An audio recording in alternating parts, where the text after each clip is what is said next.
कोविड-19 से बचाव की एहतियाती तदबीर के बारे में आगाही पैदा करने के लिए एक जिंगल बनाने का वर्क ऑर्डर जब दिल्ली के एक प्रोडक्शन हाउस को मिला तो वो उलझन में पड़ गए। भारत में लॉकडाउन शुरू हो चुका था। शूटिंग करना तो दूर, मॉडल्स और प्रोडक्शन टीम का बाहर निकलना भी नामुमकिन था। आखिरकार फोन और इंटरनेट की मदद से पूरा जिंगल किसी से मिले जुले बगैर तैयार किया गया। असली प्रॉब्लम था मॉडल को डायरेक्ट करना और उन्हें इंस्ट्रक्शन देना। हमने उस तरह के फ्रेम्स बनाए और रेफरेंस फ्रेम उन्हें भेजे और उन्हें इंस्ट्रक्शन फ़ोन पर ही दिया कि आप इस तरह से शूट करके अपने कैमरे से हमें भेजें। मेरे पास हमेशा डायरेक्टर, कैमरामैन और सेट रहे हैं, लेकिन इस बार मुझे सारे किरदार खुद ही निभाने पड़े। तो as an experiment it was fun, पर अगर मुझे कहा जाए कि कोई बड़ा प्रोजेक्ट करो तो पता नहीं अगर मैं कर पाऊंगी या नहीं। जिंगल के वीडियो एडिटर सचिन के लिए एडिटिंग से बड़ा चैलेंज इंटरनेट की स्पीड और बैंडविड्थ का था।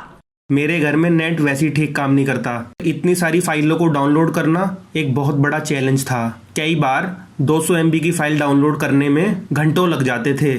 दुनिया में सबसे ज्यादा इंटरनेट इस्तेमाल करने वाले मुल्कों में भारत का चीन के बाद दूसरा नंबर है। Internet and mobile association of India के मुताबिक भारत में तकरीबन 50 करोड़ लोग इंटरनेट का इस्तेमाल करते हैं, लेकिन इनमें एक बड़ी तादाद मोबाइल पर इंटरनेट इस्तेमाल करने वालों की है।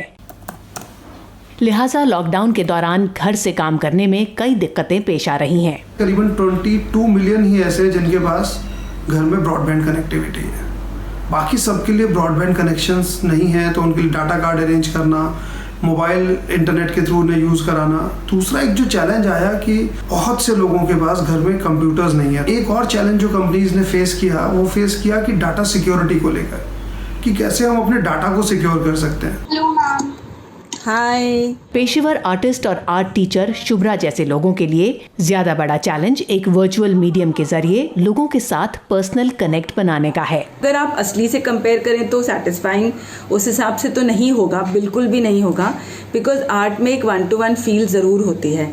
आप आइडियाज़ डिस्कस करते हैं, आप स्किल डेमोन्स्ट्रेट करते हैं, लेकिन सेटिस्फैक्शन इस लेवल से है कि जो एक लोकेशन बाउंड्री थी हमारी, वो बाउंड्री अब टोटली टूट गई। मतलब the entire world is my audience now.